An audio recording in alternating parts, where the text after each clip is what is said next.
Hello student, I am Roshni from enlightening yourself. Students, आज हम topic कर रहे हैं बेटा हार्ट। ये कौन सा डायग्राम बनाया है मैंने? Human heart. ओके, तो एक बार मैंने आपको 3D मॉडल तो दिखा दिया, एक डायग्राम बना के फिर इसके बारे में पूरी एक्सप्लेन कर देती हूँ कि किस तरीके से वर्क करता है। तो देखो स्टूडेंट, सबसे पहले ये क्या है, इस साइड वाला आप देखो बेटा, हमेशा याद रखा करो कि जब आप ऐसे खड़े हो तो इस साइड आपका क्या है, लेफ्ट साइड, और इस साइड क्या है, राइट। तो ये वाला जो पोर्शन लिखेंगे हम, ये सारा राइट होगा, तो इसलिए मैंने यहाँ पे लिख भी रखा है राइट राइट।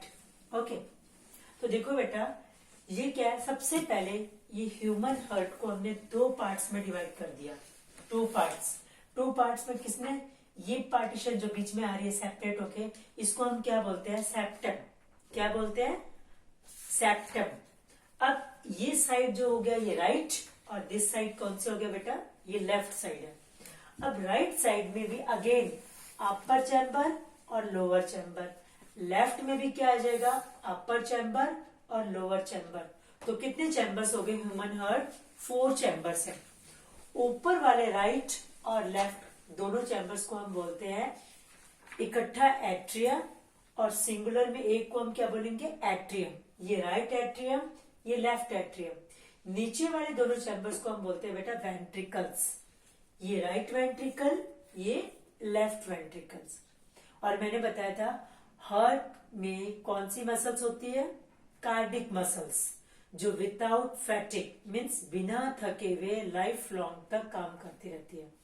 ऐसे ह्यूमन, आपने देखा होगा कोई हम मोटर लेके आते हैं, वो पंप करते हैं, ठीक है, पंपिंग करते हैं, लेकिन कुछ साल बाद वो भी खराब हो जाते हैं। लेकिन देखो ह्यूमन हार्ट है, लाइफ लॉन्ग तक, कितने समय तक, ये ईयर्स तक बिना रुके हुए क्या है, काम करता रहता है। ठीक है, तो देखो बेटा, इसको हमने बोल दिया राइट एट्रियम, और ये क्या हो गया, राइट वेंट्रिकल, लोअर चैम्बर। ये हमारा लेफ्ट एट्रियम, और ये क्या हो गया, लेफ्ट वेंट्रिकल। अब ये चारों चैम्बर समझ आ गए, और दोनों चैम्बर्स के बीच में जो पार्टीशन है उसको हम बोलते हैं सेप्टम। जो मसल से बना हुआ है वो है कार्डिक मसल्स। अब देखो, ये स्ट्रक्चर तो मैंने पहले भी एक्सप्लेन कर चुकी हूँ। अब ये वर्क कैसे करता है, एक्चुअल में क्या है, जितनी भी हमारी वेन्स है, ठीक है, वेन्स क्या कैरी करती है, मोस्टली इम्प्योर ब्लड, केवल एक एक्सेप्शन को छोड़ के जो प्योर ब्लड भी कैरी करती है वो है पल्मोनरी वेन। लेकिन खाली सारी वेन्स का नाम लो मैं, ओनली वेन्स, तो वो कौन सा ब्लड कैरी करती है स्टूडेंट्स, इम्प्योर ब्लड। तो यहाँ पे देखो, जो वेना केवा है, ठीक है, सुपीरियर वेना केवा ये ब्लड लेके आती है। सुपीरियर वेना केवा, जैसे हमारा हार्ट यहाँ पे सिचुएटेड है, तो superior vena cava upper body part से ब्लड लेके आ रही है, और जो ये इंफीरियर वेना केवा है ये लोअर बॉडी पार्ट से ब्लड लेके आ रही है। और ब्लड लेके सारा कहाँ आया है बेटा, ये आया है राइट एट्रियम में। मैं यहाँ भी लिख देती हूँ, राइट एट्रियम में ब्लड आया। राइट एट्रियम में ब्लड कौन लेके आया है, सुपीरियर और इंफीरियर वेना केवा दोनों कहाँ लेकर आएंगे ब्लड, ये राइट एट्रियम में। राइट एट्रियम से ब्लड आएगा राइट वेंट्रिकल। राइट एट्रियम से क्या आएगा, राइट वेंट्रिकल। इन दोनों एट्रियम और वेंट्रिकल के बीच में बेटा क्या है, एक वाल्व है। क्या है, एक वाल्व, जिसको हम बोलते हैं ट्राइकस्पिड वाल्व। ठीक है, इसका काम क्या है ट्राइकस्पिड वाल्व का, it prevents back flow of blood. Means इसका काम क्या है कि ब्लड यहां से इस चैम्बर में आ सकता है, लेकिन यहां पर वेंट्रिकल से वापस ब्लड ऑरिकल में नहीं जा सकता, या एट्रियम में नहीं जा सकता। So it prevents back flow of blood. इसका काम क्या है, ओनली ब्लड यहां से इस चैम्बर में अलाउ करना। अब यहां से ब्लड कहां जाएगा, ब्लड तो यहां पे आ गया, अब राइट वेंट्रिकल में। राइट वेंट्रिकल से ब्लड जाएगा बेटा लंग्स के अंदर। ठीक है, यहाँ कहा जाएगा, लंग्स के अंदर। मैं आपको थोड़ा यहाँ पे एक साइड में बना के भी दिखा देती हूँ।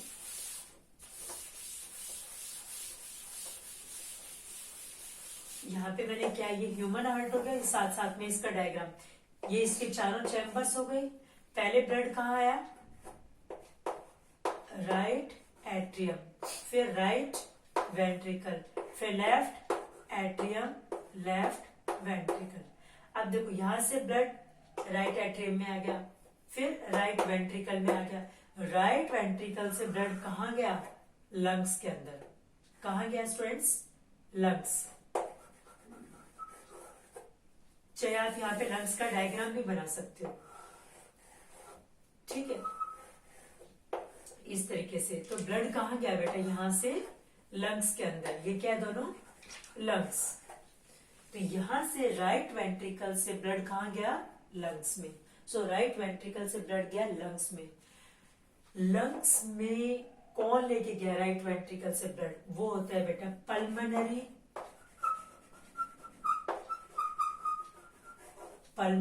आर्टरी। पल्मोनरी आर्टरी, पहले ब्लड यहाँ पे, यहां से पल्मोनरी आर्टरी ब्लड लेके कहाँ गई? लंग्स के अंदर। और लंग से पल्मोनरी वेन, क्या नाम बताया बेटा मैंने?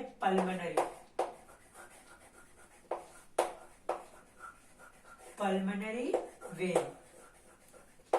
ब्लड कहाँ लेके आई? लेफ्ट एट्रियम में। तो देखो अब राइट वेंट्रिकल और राइट ऑरिकल, राइट ऑरिकल में भी इम्प्योर ब्लड है जिसको हम बोलते हैं डीऑक्सीनेटेड ब्लड। ये ब्लड राइट एट्रियम से राइट वेंट्रिकल में। अब राइट वेंट्रिकल से डीऑक्सीजनेटेड ब्लड मतलब इम्प्योर ब्लड, या आप कह सकते हो the blood which have large amount of carbon dioxide, जिस ब्लड में कार्बन डाइऑक्साइड, या the blood which is rich in carbon dioxide, जिस ब्लड के अंदर कार्बन डाइऑक्साइड का कंसेंट्रेशन ज्यादा है, कार्बन डाइऑक्साइड ज्यादा अमाउंट में है। तो वो ब्लड लेके लंग्स के अंदर कौन जाएगा? Pulmonary artery. अब याद रखिए सभी आर्टरी के अंदर प्योर ब्लड होता है, मतलब ब्लड ऑक्सीनेटेड ब्लड होता है, लेकिन एक आर्टरी के अंदर ऑक्सीनेटेड ब्लड नहीं होता। वो कौन सा होता है? डीऑक्सीनेटेड ब्लड होता है। वो कौन सी आर्टरी है स्टूडेंट्स? Pulmonary artery. अब ये इम्प्योर ब्लड या डीऑक्सीनेटेड ब्लड पल्मोनरी आर्टरी कहाँ लेके गई? लंग्स। और लंग्स के अंदर क्या होता है स्टूडेंट्स? हम इनहेल क्या करते हैं? ऑक्सीजन। तो वहां पे लंग्स के अंदर ऑक्सीजन ज्यादा है और यहाँ पे हम कार्बन डाइऑक्साइड लेके गए हैं, क्योंकि इस ब्लड के अंदर कार्बन डाइऑक्साइड था, पल्मोनरी आर्टरी लेके गई है। अब ये कार्बन डाइऑक्साइड यहाँ से हम एक्सेल कर देंगे जो ब्लड के अंदर आ गया, और ब्लड से जो लंग्स के अंदर आ गया, और लंग्स के अंदर जो ऑक्सीजन है वो ब्लड के अंदर आ जाएगी। और वो कैसे एक्सचेंज होता है? यहाँ पे ब्लड कहाँ पे एक्सचेंज होगा बेटा? लंग्स के अंदर क्या होता है? एल्वियोलिस। लंग्स के अंदर क्या होता है? अपने रेस्पिरेटरी सिस्टम पढ़ा था, पिछला चैप्टर ही है। तो लंग्स के अंदर एल्वियोलिस है। तो एल्वियोली के अंदर, यहाँ पे एल्वियोली के ऊपर क्या है? ब्लड कैपिलरीज है। तो वो वहां पे एक्सचेंज हो जाएगा। कार्बन डाइऑक्साइड, इसके अंदर कार्बन डाइऑक्साइड ज्यादा है, वो वहां पे एल्वियोली के अंदर चला जाएगा। और एल्वियोली के अंदर क्या है? ऑक्सीजन ज्यादा है, तो वो कहाँ आ जाएगा? ब्लड के अंदर। और उस ब्लड, अब कौन सा ब्लड हो गया? जिसके अंदर ऑक्सीजन ज्यादा है, मतलब ऑक्सीजनेटेड ब्लड। अब वो प्योर ब्लड हो गया। उस ब्लड को पल्मोनरी वेन कहाँ लेके आएगी? लेफ्ट एट्रियम में। अब लेफ्ट एट्रियम से ब्लड कहाँ आएगा बेटा? वही लेफ्ट वेंट्रिकल में। तो ये आ गया ना। तो पल्मोनरी वेन ब्लड लंग से कहाँ लेके आएगी? लेफ्ट एट्रियम में। लेफ्ट एट्रियम से ब्लड कहाँ आएगा बेटा? Left ventricle. और ये जैसे यहाँ पे इन दोनों के बीच में वेल्व थी, ऐसे यहाँ पे भी क्या एक वेल्व है, लेकिन ये है bicuspid valve, bicuspid valve. Okay, अब इसका काम क्या है? इसका काम है बेटा बाइकस्पिड वेल्व का कि इट वही same, it prevents back flow of blood, only allow blood from atrium, left atrium to left ventricle. इसका काम है केवल ब्लड लेफ्ट एट्रियम से लेफ्ट वेंट्रिकल में ही लेके आना। सो अब यहां से ब्लड कहाँ जाएगा? जब लेफ्ट वेंट्रिकल में ब्लड आ जाएगा तो यहां से जाएगा बेटा पूरे बॉडी के अंदर। लेफ्ट वेंट्रिकल से कहाँ आ गया? लेफ्ट वेंट्रिकल से लार्जेस्ट आर्टरी, इसको बोलते हैं एओर्टा। लेफ्ट वेंट्रिकल से ब्लड कहाँ गया? Largest artery aorta. और एओर्टा से ब्लड कहाँ जाएगा? लार्जेस्ट आर्टरी यहाँ पे आ जाएगी ना एओर्टा। तो एओर्टा से आप लगा लो ब्लड जाएगा बॉडी पार्ट्स में। कहा गया? Body parts. बॉडी पार्ट्स मतलब बॉडी के ईच सेल, ईच टिश्यू सबके अंदर चला गया, और वहां से बॉडी पार्ट से जब सेल के अंदर रेस्पिरेशन प्रोसेस होगा तो वहां कार्बन डाइऑक्साइड फिर रिलीज होगी, और फिर वहां पे क्या होगा? ये जो बॉडी पार्ट्स के अंदर आर्टरीज कौन लेके जा रहा है बेटा? आर्टरीज। आर्टरीज क्या यहाँ पे डिवाइड होती रहेगी, डिवाइड होती रहेगी, और बिल्कुल बारीक जब हो जाएगी तो वहां पे उसको हम क्या बोलेंगे? कैपिलरीज।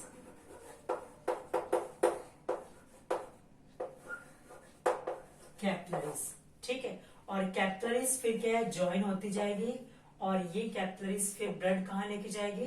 कैपिलरीज जब ज्वाइन होती जाएगी तो क्या बनती जाएगी? वेन्स।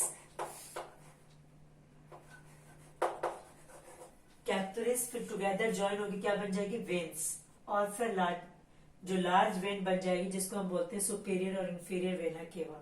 वो ब्लड फिर वापस कहाँ जाएगा बेटा? वापस वही राइट एट्रियम में। तो एक बार दोबारा, सबसे पहले ब्लड कहाँ आएगा? राइट एट्रियम में, राइट एट्रियम से राइट वेंट्रिकल में, राइट वेंट्रिकल से ब्लड कहाँ गया? लंग्स के अंदर। लंग्स में कौन लेके गया? Pulmonary artery. और पल्मोनरी आर्टरी जब लंग्स में ब्लड लेके गई तो वहां से पल्मोनरी वेन प्योर ब्लड कहाँ लेके आई है? लेफ्ट एट्रियम में। लेफ्ट एट्रियम से ब्लड आ गया लेफ्ट वेंट्रिकल, और लेफ्ट वेंट्रिकल से ब्लड कहाँ गया? लार्जेस्ट आर्टरी, आर्टरीज के अंदर गया। पहले तो लार्जेस्ट आर्टरी में जाएगा जिसको बोलते हैं एओर्टा, फिर आर्टरीज क्या है? डिवाइड होती जाएगी, ठीक है, जब तक वो टिश्यूज तक नहीं पहुंच जाए। और वहां पे जब सेल्स तक पहुंच रही है तो वहां पे वो क्या होगी? बिल्कुल पतली हो जाती है, जिसको हम बोलते हैं कैपिलरीज। और कैपिलरीज जब सेल्स में क्या होगा बेटा? रेस्पिरेशन प्रोसेस होगा तो फूड ब्रेक होकर कार्बन डाइऑक्साइड प्रोड्यूस होगी। अब वो कार्बन डाइऑक्साइड कहाँ आ गई? वापस कैपिलरीज में आ जाएगी। यह प्रोसेस एक्चुअल में 10th क्लास में ज्यादा सीखना। यहाँ तो मैंने इसकी पूरी वर्किंग बता दी है। आपके 7th क्लास में बेटा इतनी वर्किंग थी भी नहीं, मैंने मेरी तरफ से कोशिश की कि मैं आपको बेस्ट समझा इसको। अब यहाँ से कैपिलरीज क्या है? फिर ज्वाइन होती जाएगी, और ज्वाइन होकर क्या बन जाएगी? वेन्स। और वेन्स लार्जर होती जाएगी, और वेन्स कहाँ ब्लड लेके आएगी? फिर जिस ब्लड के अंदर कार्बन डाइऑक्साइड ज्यादा है वो राइट एट्रियम में फिर से। तो इस तरीके से पल्म सर्कुलेशन होता रहेगा, ठीक है। सो स्टूडेंट्स, हेलो स्टूडेंट्स, तो आपको ये टॉपिक समझ में आ गया बेटा? तो आज के लिए इतना ही, मैंने आपको डिटेल बता दी है। तो अब आज का क्वेश्चन क्या है बेटा? विच आर्टरी कैरी इम्प्योर ब्लड? कौन सी आर्टरीज? देखो सभी आर्टरीज में प्योर ब्लड कैरी करती हैं, लेकिन एक आर्टरी है जो इम्प्योर ब्लड कैरी करती है। What is the name of that artery? You have to tell on my answer on my comment box, and those students who have given the correct response, congratulations beta. Thank you.